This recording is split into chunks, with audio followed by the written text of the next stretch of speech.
Welcome to another edition of NIF Australia's Israeli election preview.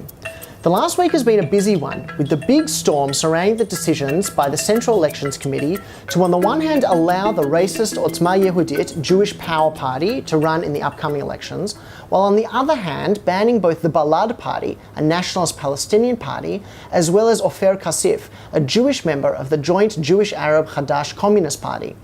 This is nothing new. It's a dance that happens every election cycle. The committee is essentially a political body, made up mostly of politicians. It takes in submissions from members of the public and political parties and makes political judgment calls on who should and who shouldn't be allowed to run under Israel's elections law, which effectively draws the line at racism and incitement to violence. In reality, the Supreme Court has to approve every decision and takes a very wide view on who should be able to run in elections. Since electoral reform in the 1960s, the court has upheld a ban on running for the Knesset just once. Some history and context are important here. The Jewish Power Party is made up of Kahanists, followers of Rabbi Meir Kahane, an ultra-nationalist rabbi who rose to prominence in the 1980s when he was elected to the Knesset himself. His followers have committed some heinous violent acts, including the 1994 mass shooting at the Tomb of the Patriarchs in Hebron, carried out by Baruch Goldstein, which killed 29 Palestinians and injured more than 100. Kahane's views were deemed to be so far outside the consensus of Israeli society that not only was his Kach party the only one ever to be banned by the Supreme Court, but they've also been shunned by mainstream political parties. So the reason there's such a focus on them now is Benjamin Netanyahu's efforts to bring them into the next Knesset. As we've discussed before, there's a minimum threshold of votes that parties need in order to make it into the Knesset. It's 3.25%, or roughly 150,000 votes.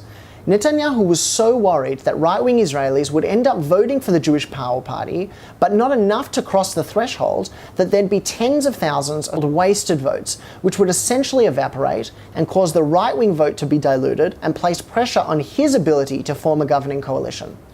So what he did was he pressured the formation of a union of right-wing parties to bring in the Jewish Power Party, which all but makes certain that they'll be in the next Knesset, and, should he win the next election, in Netanyahu's next coalition. Again, this is so far outside the political mainstream.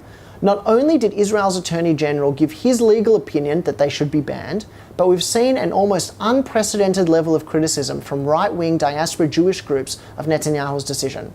Pro-Israel lobby AIPAC said it has a long-standing policy not to meet with members of this racist and reprehensible party, while the Anti-Defamation League CEO called out their hate-filled rhetoric and said it's troubling that they're being legitimized by this union.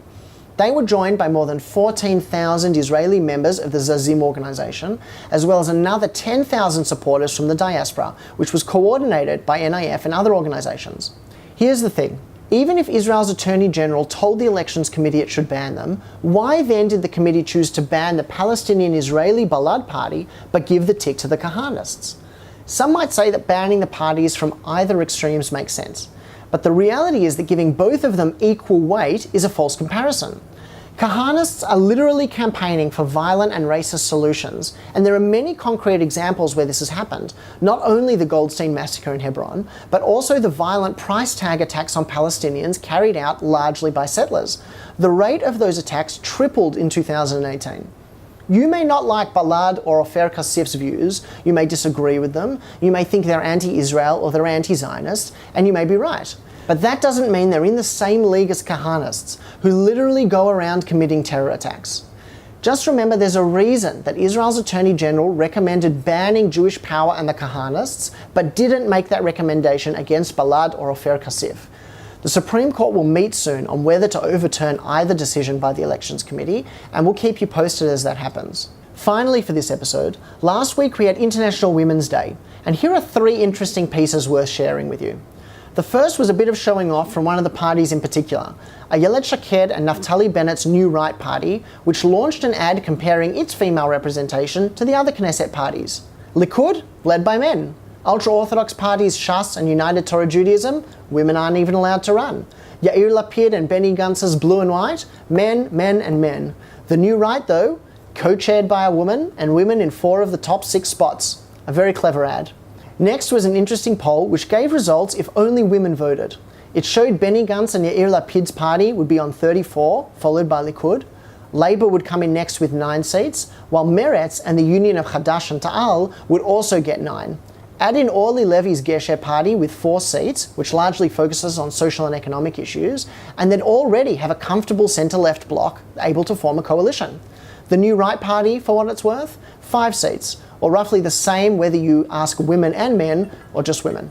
That's all for this episode. Keep watching our Facebook and Twitter pages for daily updates. And remember that NIF Australia is hosting an election results event on Wednesday, 10th of April. Click through to the link below for more details. Thanks for watching.